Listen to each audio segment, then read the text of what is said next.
ہیں، سارا سال کا وغیرہ جو ہے ان کے ذمہ ہوگی. تو یہ پرپوزیٹس کہلاتے ہیں. ہاں سنا آپ بات کرنا چاہ رہے ہیں؟ سر تھوڑا سا اس کا ریزیڈوئل لاس کے بارے میں بتائیں، کلیئر نہیں ہے تھوڑا. بتا دیتا ہوں. ریزیڈوئل لاس یہ ہے کہ اچھا اب اس کا خمیازہ کس کو بھگتنا پڑتا ہے؟ جس میں لکھا ہوتا ہے born by whom, born by the share holders. یعنی شیئر ہولڈرز کون ہے؟ دا پرنسپل.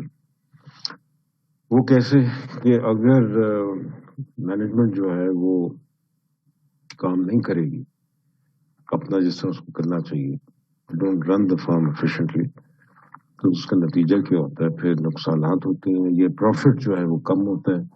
تو اس کا آخر جو ہے خمیازہ کس کو بھگتنا پڑتا ہے؟ شیئر ہولڈرز کو، یعنی دا پرنسپلس. کیونکہ کمپنی نے بینکوں سے اگر قرضہ لیا ہے تو قرضے بھی واپس ہو رہے ہیں، باقی تنخواہیں بھی لوگوں کو دی جا رہی ہیں، کسٹمرز کے بھی کا خیال رکھا، سب کچھ رکھا جا رہا ہے. لیکن چونکہ مینجمنٹ کی نااہلی کی وجہ سے اخراجات ایکسپینسز زیادہ ہیں، کم کیے جا سکتے تھے. مثال کے طور پہ تو پروفیٹیبلٹی کم ہوئی تو آخر یہ پروفیٹیبلٹی جب ہوتی ہے ایونچولی تو ڈیویڈنڈس کی شکل میں ڈسٹریبیوٹ کیا جاتا ہے شیئر ہولڈرز کو. پروفٹ کم ہوگا تو ڈیویڈنڈ بھی کم ہوگا یا ہوگا ہی نہیں اس سے. تو اس لیے جو ریزیڈیول لاس جو ہے جو آخر پہ اس کو it has to be borne by the shareholders, یعنی دی پرنسپلز. اس کا یہ مطلب ہے ریزیڈیول آخر پہ جو رہ جاتا ہے وہ جو یہ سب مسائل حل کرنے کے بعد گورنمنٹ کو ٹیکس بھی دے دیا، لون جو بینکوں سے لیے ہوئے ہیں ان کی انسٹالمنٹس بھی ہو گئی، امپلائیز کی تنخواہ بھی سارا سال دیتی رہے اور وغیرہ وغیرہ. تو لیکن بہت ساری ان کی ایکسپینسز اس طرح کی ہوتی ہیں کہ جس کی وجہ سے پروفیٹیبلٹی ہو سکتا ہے کم ہوگی. اتنی اگر محنت نہیں کی تو سیلز اتنی نہیں بڑھی تو پروفیٹیبلٹی اس کی وجہ سے بھی کم ہوگی. نتیجہ کیا ہوتا ہے پھر اس کا آخر پہ جو افیکٹ آتا ہے، باقیوں کو تو سب کا حصہ مل گیا، امپلائیز کو تنخواہیں مل گئی، بینک کو اس کی قسطیں مل گئی، کسٹمرز کو بھی سیٹسفائی کر دیا، سب کچھ ہو گیا. لیکن اس کا جو خمیازہ کس کو بھگتنا پڑتا ہے ان چیزوں کا؟ ریونیو کم ہوا کیونکہ محنت نہیں کی، اور پھر at the end of the day اسی کو ریزیڈیو کہتے ہیں. At the end of the day who suffers? The share holders. نہ یا تو ان کو سرے سے ملے گا ہی نہیں ان کو ڈیویڈنڈ، اگر ملا بھی تو کم ملے. جی آکاش آپ. سر ایک ایگزامپل ہے اسی سے ریلیٹڈ، امید ہے کہ ریلیونٹ کی ہوگی. اس میں یہ ہے کہ سیمسنگ نے فون ایک لانچ کیا تھا اپنا نوٹ 7، تو اس میں ایک کمپنی فالٹ آ گیا تھا، کچھ یونٹس بکے تھے اس کے، کچھ پروڈیوس ہو چکے ہوئے تھے اور کچھ ہو رہے تھے. تو اس میں کوئی بلاسٹ کا ایشو آ گیا، تو کافی سارے سیل بھی ہو چکے تھے ملینز میں. تو اس میں پھر اب اسٹیک ہولڈر جیسا کہ بزنس میں کسٹمر اسٹیک ہولڈر تھا، تو اس کا انٹرسٹ یہ تھا کہ مجھے ری پے ہو جائے یا ریپلیس ہو جائے، اور شیئر ہولڈرز جو تھے وہ بھی دیکھ رہے تھے اس کو. تو خیر وہ جو بھی ہوا ان کا جو بھی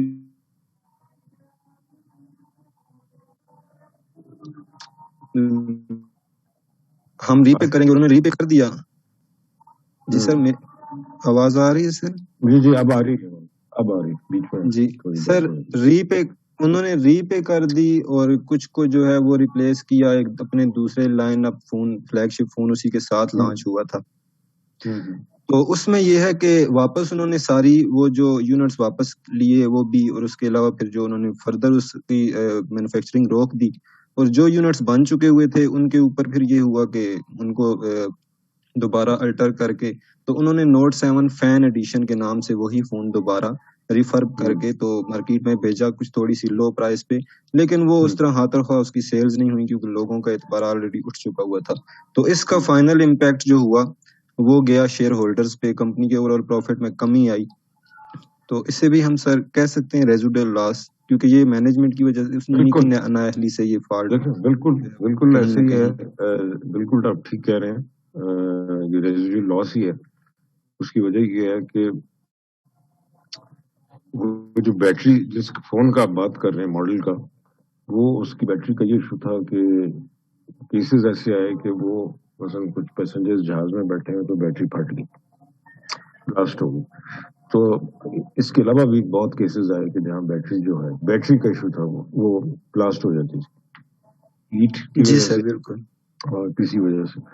اچھا اس کا millions and millions of dollars کا خرچہ ہوتا ہے. ٹھیک, اب دیکھیں آپ نے بڑی اچھی مثال دی. اب میں اپنا آپ کو 2 مثالیں اور دیتا ہوں. چند دن پہلے ایک کمپنی جو گاڑیوں کی کمپنی بہت بڑی دنیا کی کمپنی ہے اور امریکہ کی سیکنڈ لارجسٹ کار مینوفیکچرز ہیں, وہ ہے فورڈ موٹر کمپنی. فورڈ گاڑیاں بناتے ہیں. ان کے ایک ماڈل کے اندر کوئی ایشو ہو گیا, وہ ساری کی ساری گاڑیاں انہوں نے ریکال کی اور وہ جو پرزا تھا جو پرابلم دے رہا تھا اس کو ریپلیس کیا, اور وہ بتا رہے تھے اس کا ٹوٹل خرچہ millions and millions of dollars. تو ہو ول سفر؟ امپلائیز کو تنخواہیں تو مل جائیں گی, کسٹمر کو پارٹ بھی ریپلیس ہو گیا, اور جہاں تک بینکوں کا تعلق ہوا, بینک سے جو قرض لیے ان کی بھی انسٹالمنٹ وقت پہ جائیں گے. At the end of the day کس کو, یعنی ریزیڈیول لاس کس کو ہوا؟ شیئر ہولڈرز کو ہوا. ان کی پروفیٹیبلٹی افیکٹ ہوئی, کمپنی کا امیج افیکٹ ہوا. جو آپ بتا رہے ہیں نا سیمسنگ کا, یہ کمپنی کا امیج افیکٹ ہوا. کوئی سال 1.5-2 سال پہلے ہم دیکھیں کارپوریٹ گورننس, ہم بات کر رہے تھے ایتھکس. ایتھکس ایک بنیادی چیز ہے, اور ہم نے یہ بھی ڈسکس کی ہمارے ارد گرد جو ایتھیکل کانڈکٹ ہے وہ بھی ہمارے سامنے ہے. بزنس کی بات کر رہا ہوں, اور میں ہمیشہ کہتا ہوں کہ ایکسیپشن دیر اچھے لوگ بھی ہیں, لیکن اکثریت جو نظر آتی ہے وہ اس کی بات میں کر رہا ہوں. تو لیکن باہر بھی یہ ایشوز ہیں. صرف فرق یہ ہے کہ باہر سختی بہت ہوتی. اب ایک بہت بڑی دنیا کی کار مینوفیکچرر, پہلے تو یہاں گاڑیاں ان کی بہت ہوتی ہیں کہ ہم کم, جاپانی گاڑیاں ہیں, کورین گاڑیاں زیادہ, وہ ہے ووکس ویگن. نام سنا ہوگا شاید, گاڑی بھی دیکھی بھی ہو. ووکس ویگن امریکہ میں بہت بکتی ہے اور یورپ میں بھی بکتی ہے. بہت اچھی گاڑی سمجھی جاتی ہے, جرمن گاڑی ہے. اب انہوں نے کیا کیا, اچھا امریکہ کے جو ایمیشن کنٹرول لاز ہیں, یعنی انجن جو ہے وہ گیسز جو بناتا ہے وہ ہوا میں کم سے کم اس کا افیکٹ ہو انوائرمنٹ میں, تو ان بڑے اسٹرکٹ ریکوائرمنٹس رکھے ہیں کہ یہ پرزے ہوں گے, اور تاکہ ایمیشن کنٹرول لاز جو ہیں ہمارے وہ میٹ ہو سکیں. انہوں نے کیا کیا, اچھا اس کے لیے پھر کچھ ایسی چیزیں اس میں ڈالنی پڑتی ہیں جس کی وجہ سے گاڑی کی کاسٹ بڑھ جاتی ہے. گاڑی کی کاسٹ بڑھ جاتی ہے تو وہ کمپیٹیٹو نہیں رہتی پھر مارکیٹ. جرمنس نے کیا ان سے توقع نہیں ہوتی, لیکن انہوں نے کیا یہ کہ سافٹ ویئر بیچ میں ڈالا جس نے جب وہ پولوشن کنٹرول ٹیسٹ کر رہے تھے, نیا ماڈل جو انٹروڈیوس ہوا, تو اس میں سے پتا چلا کہ انہوں نے تو مینوفیکچر جرمن جو ہے انہوں نے ایک وہ ایسا سافٹ ویئر بیچ میں ڈال دیا جو اس ٹیسٹ کو کنفیوز کر دیتا ہے, اور اس سے پتہ یہ چلتا ہے کہ یہ بالکل ان کی مشن کنٹرول جو ہے وہ ایز پر دی یو ایس لا ہے. حالانکہ وہ ہوتی نہیں ہے, وہ صرف سافٹ ویئر ہے جو اس کو رزلٹ کو تبدیل کر دیتا ہے. تو جب وہ پتہ چل گیا گاڑیاں واپس ہوئیں, یہ ان کی ڈیزل کی گاڑیوں میں تھا, تو جس کی وجہ سے پھر کیا ہوا کہ ان کو اپنا 1-2 ارب ڈالر کا اپنا نقصان بھگتنا پڑا. تو نقصان کس کو بھگتنا ہوتا ہے؟ ان کو اپنا شیئر ہولڈرز کو. اور کس نے نقصان, یعنی جو اس ووکس ویگن کی جو اپنا پروفٹ لاس اکاؤنٹ ادھر ہٹ کرتی ہے نا.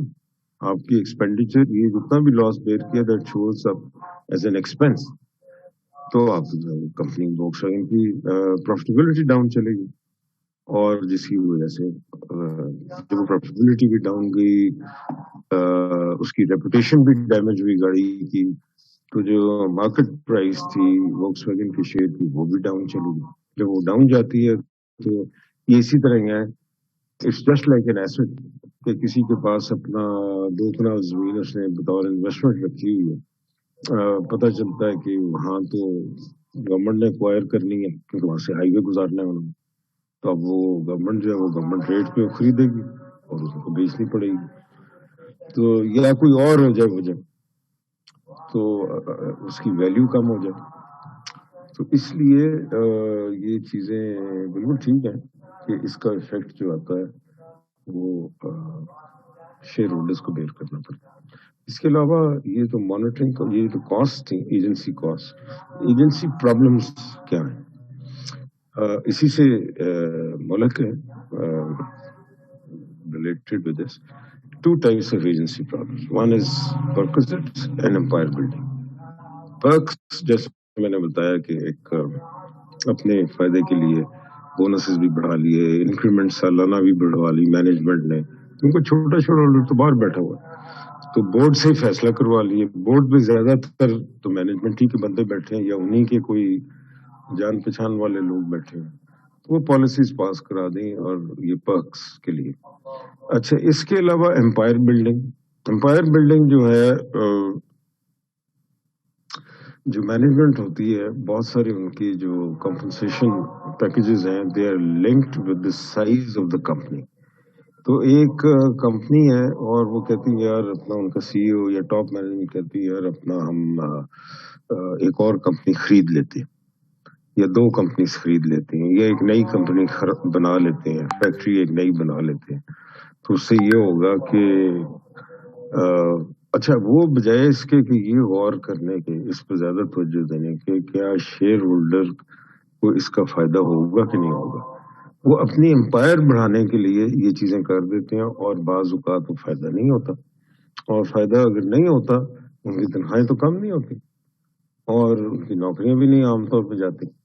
تو نتیجہ کیا ہوتا ہے کہ وہ امپائر بڑھ جاتی ہے. جیسے امپائر بڑھ گئی تو ان کے compensation packages they are also linked with the size of the company, تو ان کے وہ بھی تنخواہیں بھی بڑھ گئی، پیکیج ان کا بڑھ گیا. اب میں مثال کے طور پہ آپ کو بتاتا ہوں امپائر بلڈنگ کی بات کی حد تک صرف یہ جو میں نے آپ کو بتایا بھی تھا، اینگرو جو گروپ ہے اس کی مختلف کمپنیز ہیں، یہ آل پر جو بناتے ہیں، اینگرو فوڈز بھی ہو گیا، پھر اینگرو فرٹیلائزر، بڑی اچھی کمپنیز ہیں. انہوں نے پتہ نہیں ان کی مینجمنٹ کو کیا سوچا کہ انہوں نے کہا کہ جی ہم کینیڈا میں ایک یہ کیا کہتے ہیں، یہ نہیں ہوتا جہاں ذبح وغیرہ کرتے ہیں، گوشت کاٹتے ہیں، تو کیا کہتے ہیں، بچری کہتے ہیں، کیا کہتے ہیں، سلاٹر ہاؤس. تو وہاں تو سلاٹر ہاؤس سارا مشینز ہوتی ہیں، آٹومیٹک ہوتا ہے سارا. تو انہوں نے کہا کہ جی وہ ایک پلانٹ بند پڑا ہوا تو اس کو خرید لیتے ہیں. پتہ نہیں کتنی انہوں نے ڈیو ڈیلیجنس کی، کتنا انہوں نے اس کو اچھی طرح چھان بین کی، اس کی فائنینشیل انالیسس کو صحیح بھی کی یا نہیں کی، انہوں نے خرید لی. تو جب وہ خرید لیا تو اب کیا مقصد تھا اس کا، پیسے پردہ ہو سکتا ہے وہ امپائر بلڈنگ ہی ہو کہ اپنی امپائر بڑھا دیں گے. کینیڈا کے چکر بھی آنا جانا بھی مینجمنٹ کا لگا رہے گا، کبھی کوئی جا رہا ہے کبھی کوئی جا رہا ہے، ہم پلانٹ کو دیکھنے جا رہے ہیں. نتیجہ کیا ہوا، جو وہ ہونا تھا تو وہ فلاپ ہو گیا کام، وہ بند پڑا ہے. سارا نقصان کس نے برداشت کیا؟ Share holders. اتنا ملینز آف ڈالرز کا پلانٹ لیا، ملینز اس کے اوپر خرچ کیا اور وہ چلے گئے. تو اسی طریقے سے مثلا فوجی فرٹیلائزر نے مجھے یاد نہیں کون سی کمپنی انہوں نے ایکوائر کی، اور فوڈز کی فوجی فوڈز ایک کمپنی اس نے ایکوائر کی، تو اس کو بہت نقصان ہوا اس سے. اب وہ بیچنے کی کوشش کر رہے ہیں، وہ بک نہیں رہی کمپنی. تو اس لیے امپائر بلڈنگ جو ہے یہ دنیا میں ٹاپ مینجمنٹ کرتی ہے. ان کو پتہ ہوتا ہے اگر پروجیکٹ چل گیا تو ٹھیک ہے, نہیں چلا تو ہمارا کیا نقصان ہے, شیئر ہولڈر کو نقصان ہوگا نا. تو these are two types of agency problems. One is percolates and the other is empire building. تو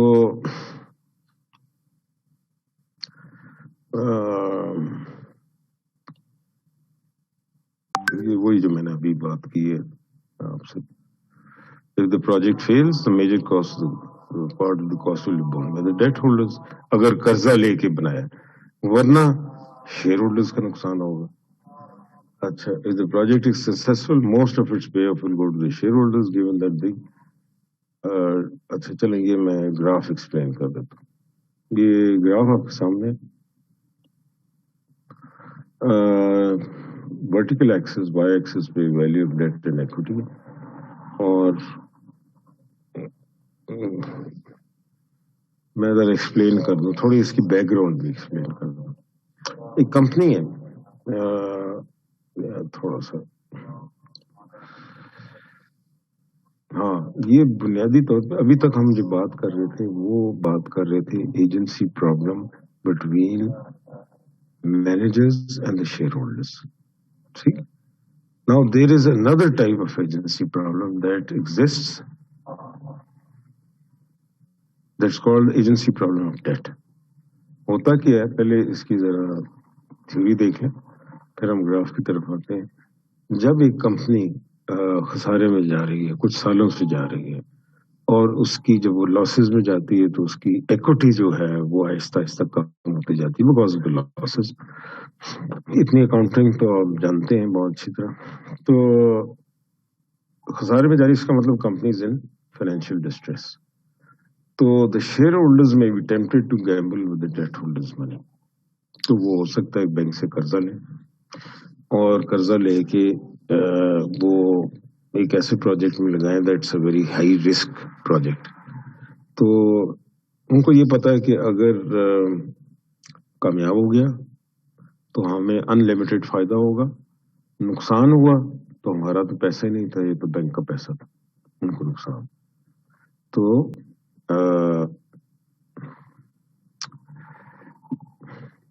so if the project is, وہی جو میں بات کر رہا ہوں, is successful, most of its payoff will go to the shareholders given that the debt holders claim will have a limited upside. اس کا بنیادی مطلب یہ ہے کہ ایک پروجیکٹ پہ پیسہ لگایا, ہائی رسک پروجیکٹ. اب وہ رسکی پروجیکٹ جو ہے وہ somehow it turned out to be a good project. اب جو بینک سے قرضہ لیا ہوا ہے, جو استعمال ہوا تھا اس پروجیکٹ کو لگانے کے لیے, تو بینک کو واپس جو کرنا ہے وہ فکسڈ اماؤنٹ ہے, فکسڈ اماؤنٹ واپس کرنی ہے پلس دی انٹرسٹ. وہ اس سے زیادہ نہیں ہو سکتا. 100 روپے قرضہ لیے, 100 روپے اور انٹرسٹ کو ایک سائڈ پہ رکھیں, 100 جو واپس ہوگا وہ 100 روپے سے زیادہ واپس نہیں ہوگا. جبکہ اگر پروجیکٹ سکسیسفل ہے تو پھر جو شیئر ہولڈرز ہیں ان کو جو فائدہ ہوگا, یعنی جو پے آف ہوگا, اس کا کوئی دیر از نو لمیٹڈ اپ سائڈ. وہ جتنا ہو سکتا ہے وہ بہت زیادہ فائدہ ہو, اور مستقبل میں اس کی ڈیمانڈ اس پروڈکٹ کی یا جو بھی اس میں بنا رہے ہیں وہ زیادہ اپنا ویل اسٹیبلش ہو جائے مارکیٹ میں, شیئر ہولڈرز کا بہت فائدہ ہو. اس کے مقابلے میں جو ڈیٹ ہولڈرز ہیں ان کا لمیٹڈ فائدہ ہے, ان کو تو اتنا ہی ملے گا جتنا انہوں نے قرضہ دیا تھا, and plus interest on it. جو شیئر ہولڈرز ہیں ان کی اپ سائڈ جو ہے وہ ان لمیٹڈ ہے, کہ وہ جیسے جیسے وقت گزرتا ہے وہ پروفیٹیبلٹی اور بہتر ہوتی جاتی ہے. the project turns out to be a good one. تو یہی چیز گراف کی صورت میں ہے. لیفٹ سائڈ پہ value of debt and equity, horizontal axis پہ ایکس ایکسس پہ آپ کا فرم ویلیو ہے. اچھا, اب یہ دیکھیے, یہ حصہ جو ہے یہ ہے وہ پیریڈ جب ایک کمپنی خسارے میں جا رہی ہے, فائنینشیل ڈسٹریس میں ہے, which means the company may close down any time. اچھا, یہاں پر جب وہ بورو کرتے ہیں بینک سے اور ایک نیا پروجیکٹ لگاتے ہیں تو اس پروجیکٹ کو اپنے پاؤں پہ کھڑے ہونے میں کچھ تھوڑا سا ٹائم لگتا ہے. آہستہ آہستہ اگر پروجیکٹ سکسیسفل ہو گیا, گیمبل کیا تھا انہوں نے, اگر سکسیسفل ہو گیا تو آہستہ آہستہ جو ویلیو آف ڈیٹ ہے، پہلے تو لگ یہ رہا تھا شروع میں کہ یہ جو قرضہ لیا یہ تو ڈوب گیا، بینک کا قرضہ سارا ڈوب گیا، لیکن آہستہ آہستہ جیسے فائنینشیل ڈسٹریس سے باہر آتی ہے کمپنی، تو پھر اس کی جو ویلیو آف ڈیٹ ہے وہ انکریز یعنی چانس ہے کہ اس کا واپس ہونے کا تھوڑا تھوڑا، اور پھر اس کے بعد ہاریزونٹل یہ لائن ہو جاتی ہے. اس کا مطلب ہے جو value of the debt does not increase by any amount, وہ پروفٹ ہے، بہت اچھی کمپنی جا رہی، پروجیکٹ جا رہا ہے، لیکن جو ڈیٹ قرضہ ہے وہ اسی حساب سے واپس کرنا ہے، اس سے زیادہ نہیں ہوگا. جبکہ آن دی ادر سائڈ اس پوائنٹ سے جب company goes out of this situation of financial distress, تو جو جیسے جیسے پروفیٹیبلٹی بہتر ہوتی جاتی ہے، مارکیٹ میں اس کمپنی کی شیئر کی پرائس بھی بہتر ہوتی جاتی ہے. In other words, value of equity rises and it keeps on rising. اس کی اپ سائڈ جو ہے that's not limited، جبکہ the upside of value of debt is limited, اس سے زیادہ نہیں بڑھ سکتی. تو یہی اس کا مطلب ہے. اور کمپنی کی this is called the agency problem of debt. So the agency problem of equity is different. The agency of problem of debt is between the shareholders and the debt holders. Yani agar debt holders bank ne karza diye to the banks. So that is the conflict of interest as far as debt is concerned. This is called the agency problem of debt. ابھی تک اس سے پہلے جو ہم بات کرتے رہے ہیں وہ ایجنسی پرابلم آف ایکوٹی، یعنی between managers and share holders. Agency problem of debt, just to repeat, is between share holders and the debt holders, اور ڈیٹ ہولڈرز ہو سکتا ہے بینکوں جنہوں نے ڈیٹ دی. Any questions on this before I go further? اچھا، اس کو میں کنفیوز کرنے گیا. اچھا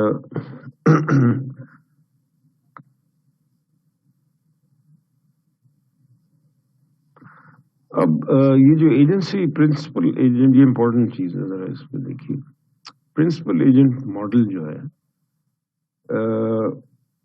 which is based on the premise، اس کی بنیاد یہ ہے کہ as firms grow ownership eventually separates from control. یہ بات کریں شروع میں ایک انٹرپرینور نے اسٹارٹ کی، سارے کام وہ دیکھ رہا ہے، آہستہ آہستہ کمپنی بڑھتی جا رہی ہے، انویسٹمنٹ کی ضرورت ہے، وہ اپنے شیئرز بیچتا ہے، اور ایک سٹیج یہ آتی ہے کہ وہ پھر سائڈ میں ہو جاتا ہے، پھر مینجمنٹ جو ہے جو ہائر کی جاتی ہے وہ کمپنی چلاتی ہے، اور وہی کمپنی کے کنٹرول میں ہوتی ہے، شیئر ہولڈرز کا کنٹرول رہتا نہیں.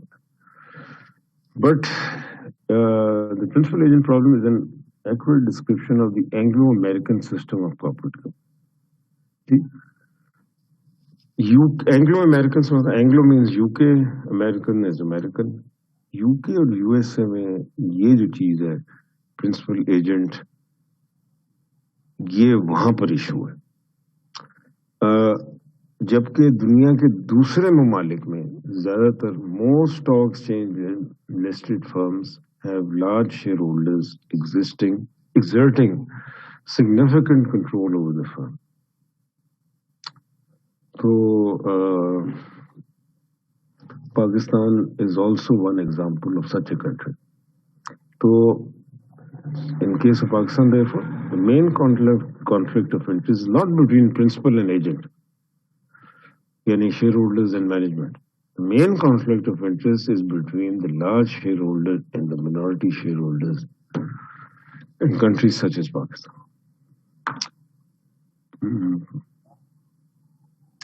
ندا، آپ ذرا کچھ روشنی ڈالیں اس جملے پہ، اس کا کیا مطلب؟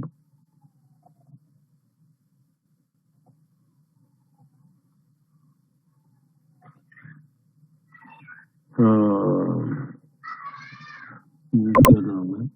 نفلہ، فیصل خالد.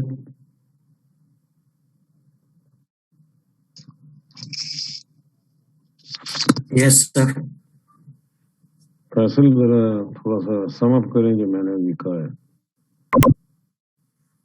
سر یہ کہ ہمیں اسٹاک ایکسچینج کے اندر جو لسٹڈ فرم ہیں وہ کنٹرول کرتی ہیں کافی فرمز کو، اور یہ تھوڑی میں نے کہا. اچھا مہد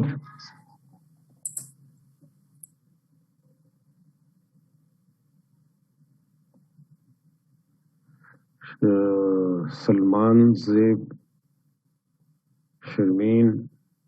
سر میں پریزنٹ ہوں، میں نے آپ کی وہ آواز کا مسئلہ آ رہا ہے.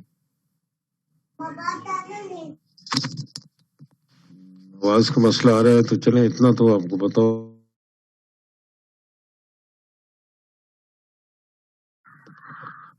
یس سر آ رہی تھی.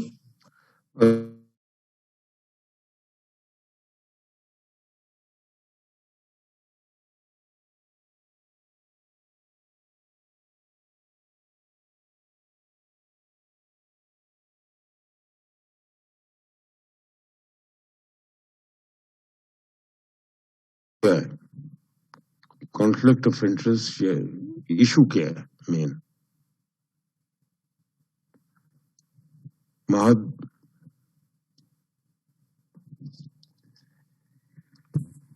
سر مجھے نہیں پتا.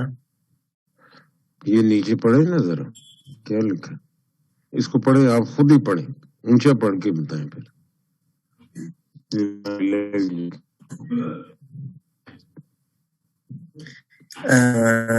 Main